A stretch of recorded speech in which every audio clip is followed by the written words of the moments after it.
Hola hermanos, es un placer poder llegar hasta sus hogares de nuevo a través de mi medio. Le agradezco a Dios por el trabajo que se está realizando y por los que han colaborado. Agradezco a Dios su asistencia a la iglesia y los que se quedan en casa y que están tomando un tiempo. Pues el Señor los bendiga. Más me gustaría que pudiéramos estar juntos, pues es un mandato de Dios. Dios le dice a Moisés: harás congregar a hombres, mujeres y niños. Y es muy importante que nos veamos, estemos juntos, teniendo en común las cosas de Dios. Por lo pronto, gracias a Dios. Vamos a orar que el Señor nos ayude a asimilar esto. Nuestro tema hoy es cuando hay aflicción. Padre, en el nombre de nuestro Señor Jesucristo, estando delante de ti, te damos gracias por todas las cosas que tú haces en nuestras vidas. Te bendecimos, Señor, por darnos un nuevo día y permitirnos respirar de nuevo. Gracias, Padre Celestial, por tener este aire que no nos cuesta nada, Señor. Pues por la noche nosotros estábamos sin saber que estábamos respirando, sin saber qué estaba ocurriendo a nuestro derredor. Y tú nos despiertas, Señor, a la luz de un nuevo día. Muchas gracias por todo. Padre, también te ruego que nos ayudes a asimilar esta tu palabra. Te ruego, Señor, que nos ayudes a asimilar todo lo que está también pasando como algo que de alguna manera tú permites, pues no hay nada que suceda en este mundo de lo que tú no tengas control. Te ruego, Señor, que nos ayudes a estar conscientes que dijiste una palabra muy clave y que da plena confianza, que las puertas del Hades no prevalecerán contra la iglesia. Pase lo que pase, tu iglesia ha de ser permanente hasta tu venida, hasta estar contigo, hasta morar contigo, Señor. En el nombre de Cristo, gracias, Padre, por no dejarnos desamparados a ese respecto. Amén. Muy bien, mis amados, cuando vamos ante un gobernante, hay que ser muy cuidadosos de utilizar el lenguaje preciso. ¿Cuánto más cuando hablamos con Dios? Hay lenguaje que no debe ser utilizado en su presencia. Y aún el lenguaje permitido debe procesarse y expresarse con humildad al estar en la presencia de Dios. Cada pensamiento nuestro es como un discurso delante de Dios. Aunque Dios aparentemente no está cerca, pero Dios lo escudriña todo. El hombre no puede saber los pensamientos si no se expresan, pero Dios ve el corazón y nos oye decir muchas cosas sin siquiera expresarlas. Hay que ser cuidadosos cuando estamos afligidos, especialmente. Los primeros pensamientos que se nos ocurren tienen que ver con nuestros sentimientos, y los pensamientos no tienen límites. Que el Señor no nos escuche decir cosa que contriste su Espíritu Santo. Muy bien, en primer lugar hablo al afligido. Por lo regular, cuando pasamos por algún problema, surge la pregunta: ¿por qué a mí? Hay privilegios por los que debemos orar a Dios que el Espíritu Santo nos capacite para asimilarlos. Primer privilegio: soportar la aflicción con paciencia. Ni una hoja de árbol cae a tierra sin que Dios lo sepa. Dios está en control de todo. El mundo no está gobernado por ángeles. Cada suceso es ordenado, dirigido por Dios. ¿Qué ganaríamos si nos rebelamos contra Dios? Dijo Job en el capítulo 2, versículo 2 de su libro: ¿recibiremos de Dios el bien y el mal? No. Dios hace las cosas con propósito. No aflige por gusto. Si el propósito de Dios se cumple en mis sufrimientos, ¿debería yo escapar del sufrimiento? ¿Cómo asimilar que todas las cosas nos ayudan a bien? Pues solo sabiendo que las pruebas vienen con un propósito. Jesús entonces dijo a Pedro: mete tu espada en la vaina. La copa que el Padre me ha dado, ¿no la he de beber? Eso dice San Juan capítulo 18, versículo 11. Jesús dijo: no sea como yo quiero, sino como tú. Se refería al Padre. Mateo 26, 39. Vivir sometido a la voluntad de Dios es la atmósfera en la que debería vivir cada cristiano. Rendir el vigor de su alma a la voluntad de Dios. Que esta decisión, más que una sumisión insensible, sea una decisión en la que nosotros podamos estar plenamente conscientes. Los salvos somos alegres, aunque ahora dice el apóstol Pedro, por un poco de tiempo, si es necesario, tengamos que ser afligidos en diversas pruebas. Primera de Pedro 1:6. La prueba debe ser útil para sensibilizarnos. Bien, un segundo privilegio. No debemos sufrir la aflicción con espíritu rebelde, porque dura cosa es dar cosas contra el aguijón. Dios resiste a los soberbios, acuérdense, pero da gracia a los humildes. Nosotros no hemos resistido hasta la muerte, dice el escritor a los hebreos, combatiendo contra el pecado. Hebreos 12:4. Si así fuera, deberíamos decir como Job, capítulo 13, versículo 15, aunque él me mate, en él esperaré. Yo sé que es más fácil decirlo que hacerlo. Su Espíritu Santo nos dará poder para soportar hasta la muerte. Dios obra en nosotros el querer como el hacer por su buena voluntad, nos dice Filipenses capítulo 2, versículo 13. Sin desviarse a derecha o a izquierda, deberíamos preguntarle a Dios si es voluntad quitar la carga, sanar el dolor o librar de la situación. Pero no debemos descuidarnos en este sentido y debemos dejar un margen para la resignación, si acaso Él no lo hace. El oro no puede rebelarse contra el orfebre. La planta de trigo no tiene voluntad para dar el grano. Esto es equiparable a los procesos que nosotros pasamos en la vida, mis amados. ¿Cuándo será posible decir, ya no vivo yo, mas Cristo vive en mí? Y entonces, cuando eso sea posible, estaremos más cerca del objetivo por el cual fuimos llamados. Un tercer privilegio, comprender que el pecado es razón del castigo. Hay una conexión entre pecado, consecuencia y castigo. Pero no todo el que sufre es por ser más culpable que otros. El horror de los amigos de Job es un error que se comete cada día. Y la verdad es que no existe un estándar a ese respecto para decir, pues ese está sufriendo por esto o por aquello. Hay aflicciones que vienen de Dios. Uno de ellos es el caso de Job, de quien estoy citando esta tarde el versículo. No fue por haber pecado. En algunos casos es para prevenir el pecado. A veces somos podados con el objetivo de producir más fruto. Eso pasa con las viñas, o eso hacen con las vides, más bien. No porque no hayamos producido fruto, a veces no por eso somos podados. Pero el apóstol Juan escribe, todo aquel que lleva fruto, dice, lo limpiará para que lleve más fruto. San Juan 15:2. Hay pruebas de examen para gloria de Dios y manifestación de su poder. Ustedes recordarán el caso en que Jesús sana a un hombre y los discípulos le preguntan, ¿quién pecó, él o sus padres? Y Jesús dijo, ni él ni sus padres, solamente para que la gloria de Dios se manifieste en él. Amén.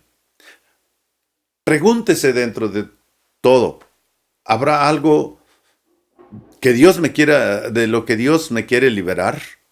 ¿Qué motivo hay para la aflicción cuando somos afligidos? Somos humanos y aún en nuestra mejor condición tenemos mucho que lamentar en la presencia de Dios. Porque es en la presencia de Dios donde se sabe el hombre pecador. Bueno, la verdad es que aún está lejos de nosotros ser como Cristo.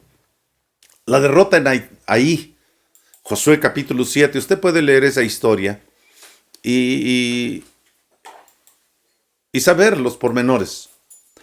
No fue, esa derrota al pueblo de Israel no fue de parte de un gran ejército que derrotara al ejército de Israel, pero sí fue un Acán en el campamento, un traidor que escondía un manto babilónico y un lingote de oro. No los abandonó Dios, ni les faltaron hombres. La derrota no vino de afuera, vino de dentro. No fue falta de estrategia de Josué. Casi cualquier general en la actualidad, antes de una batalla, tiene que leer el libro de Josué. Porque de entre los estrategas más grandes está reconocido Josué como un hombre estratega de guerra. Las pruebas sugieren que puede haber algo fuera del lugar. Amados, yo me pido y les pido, miremos no solo la apariencia, sino la vida privada y el caminar ante Dios. ¿Hemos hecho lo correcto? Con la familia, en la sociedad, en la iglesia. Y no lo digo por afligirlos, sino para quitar el mal que provoca al Señor. Es un error suponer que el pecado en los hijos de Dios es algo sin importancia. Si hay un lugar donde el pecado es horrible, es en un hijo de Dios.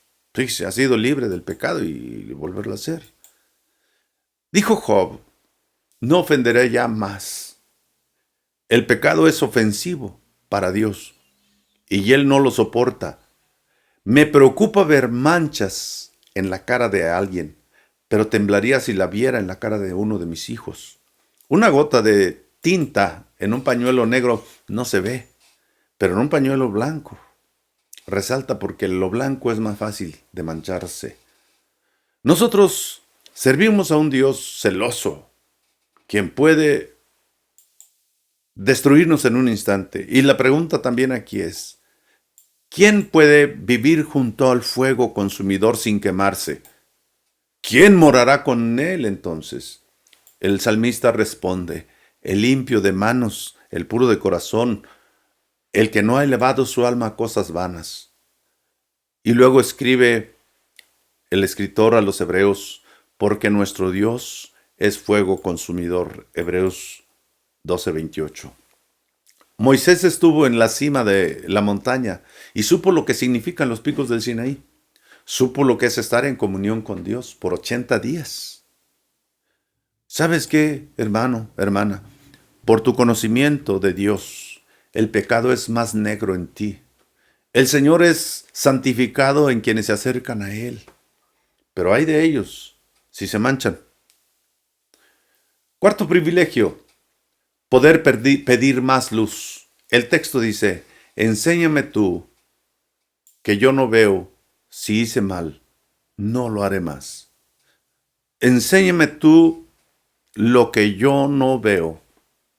Si hice mal, no lo haré más. Esta es una resignación de Job.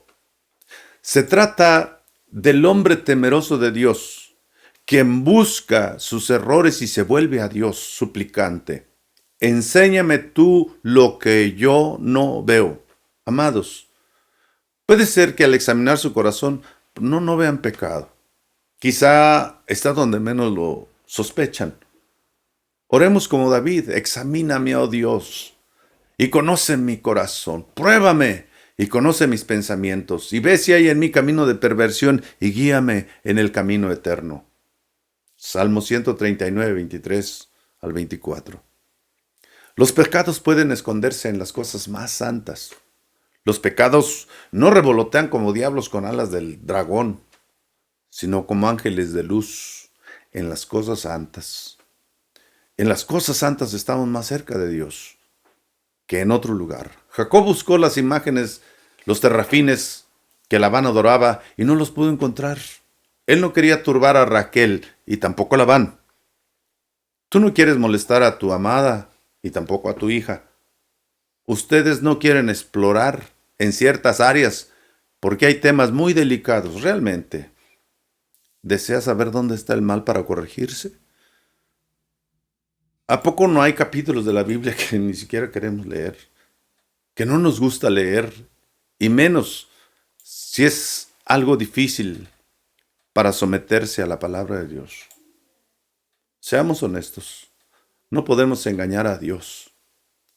Escribió el apóstol Pablo, no os engañéis, Dios no puede ser burlado. Todo lo que el hombre sembrare, eso también segará. Gálatas capítulo 6, versículo 7.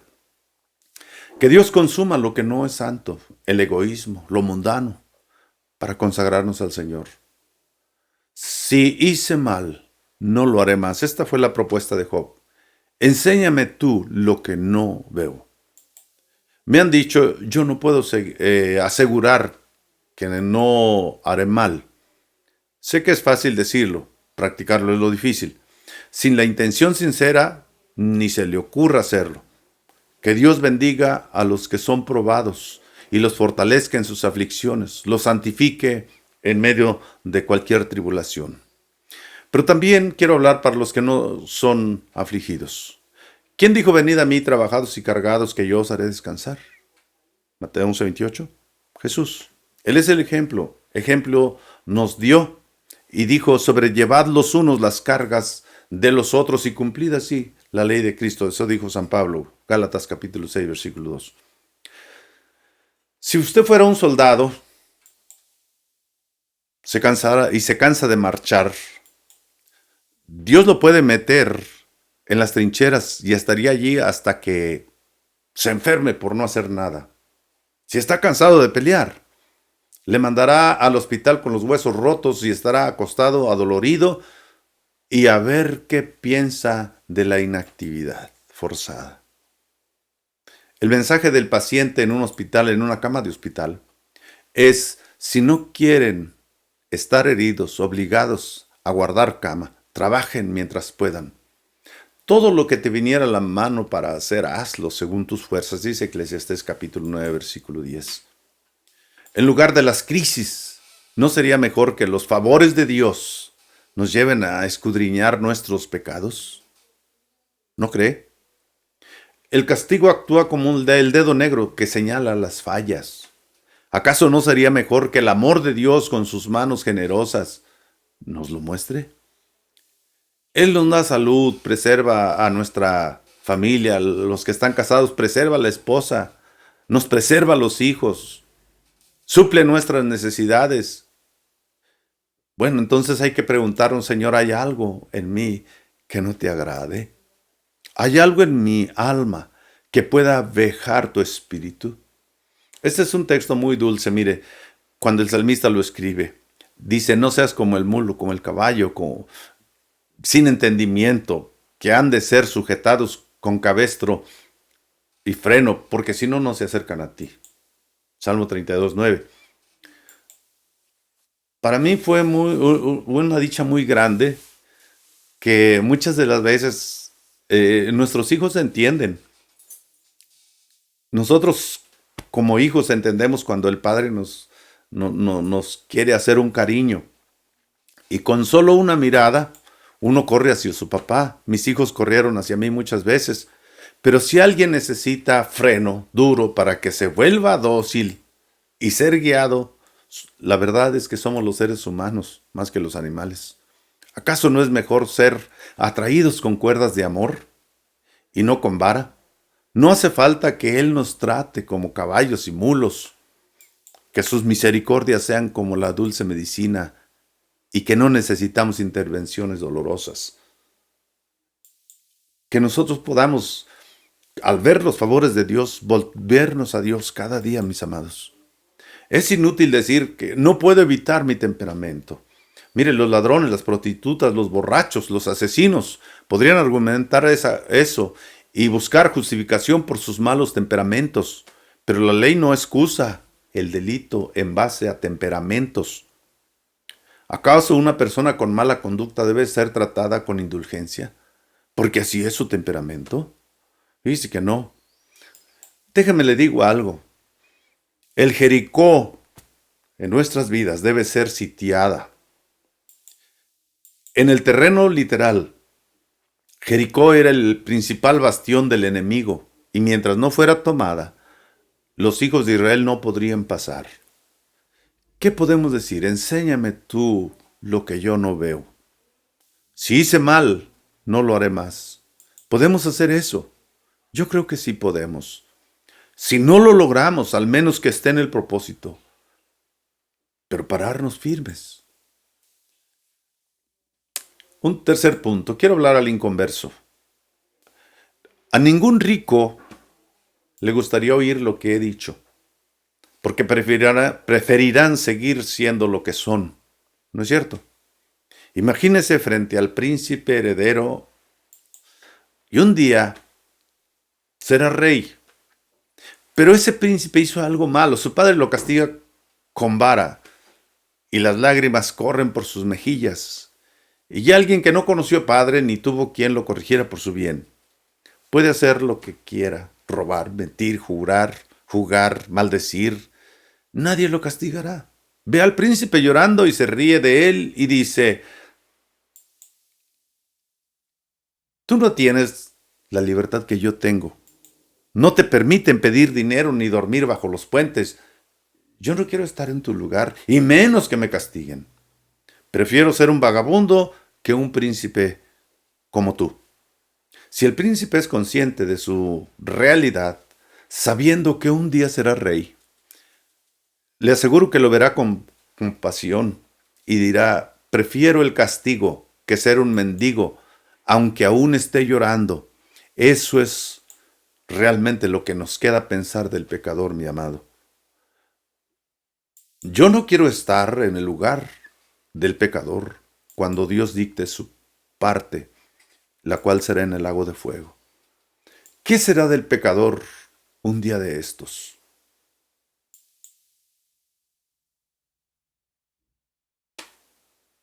Para concluir, Dios ama a sus hijos tanto que Jesús murió por salvarlos, pero no pasa por alto sus pecados.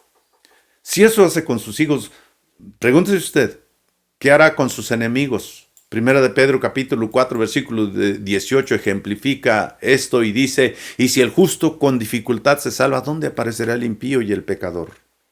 Cuando Dios tome venganza de sus enemigos, el que no perdonó a su propio hijo, sino que lo condenó a una muerte cruel sobre el madero por los pecados de otros, ¿acaso perdonará a sus enemigos?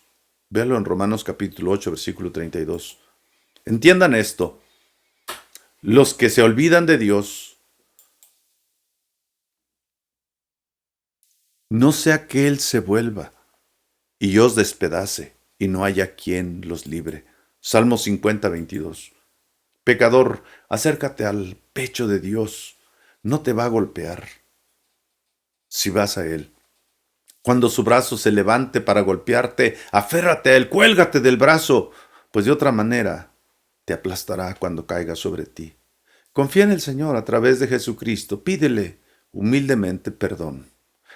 Mira, en la Biblia tenemos el ejemplo de un hombre que le pidió al Padre la parte que le correspondía. Se le conoce como el hijo pródigo. Bueno, haz lo que el hijo pródigo. Cuando volvió en sí, dijo: me levantaré e iré a mi Padre y le diré: Padre, he pecado contra ti. Así tú levántate, ve a tu padre y dile: Padre, he pecado contra el cielo y contra ti. Y mientras estás diciendo esto, tendrás el beso de su amor, el abrazo de su afecto, un vestido nuevo, el becerro gordo que viene siendo tu alimento espiritual. Así habrá gozo en la tierra y en el cielo.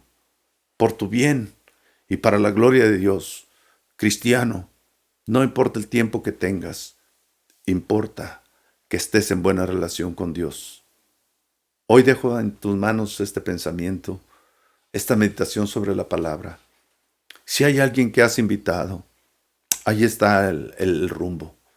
El hijo pródigo fue con su padre y antes de que él pronunciara siquiera una palabra, el padre corrió, se echó sobre su cuello y lo besó. Y lo dejó entrar a casa y lo recibió como un hijo, como el hijo perdido que es hallado, como el que había muerto y ha resucitado. Padre, en el nombre de Jesús, si hay alguien este día y viendo esta transmisión y no te ha conocido en el perdón de sus pecados, te ruego, Señor, que tenga en su corazón la docilidad de aceptar tu palabra, rendirse a ti y buscar tu rostro, en el nombre poderoso de Cristo Jesús. Amén. Dios les bendiga, hermanos. Muchas gracias por oír.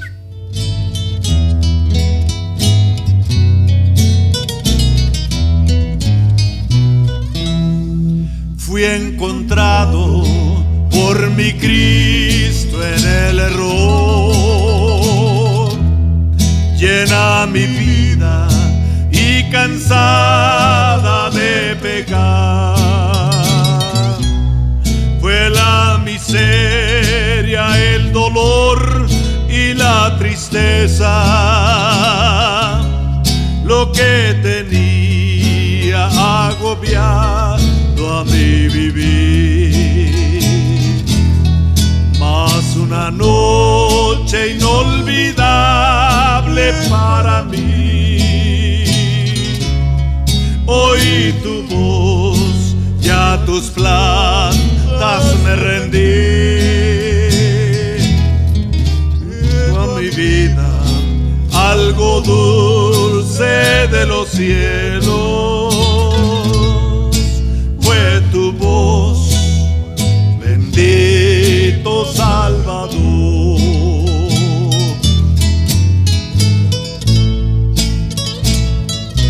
Bendito Señor.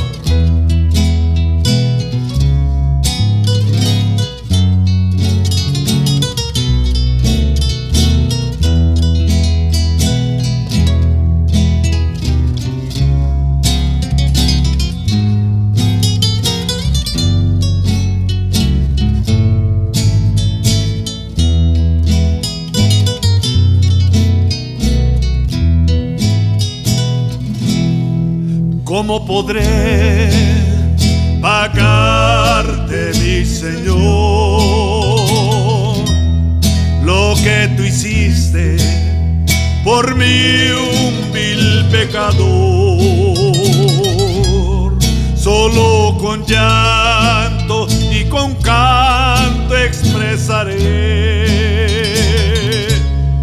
lo más sublime que le diste a mi vivir.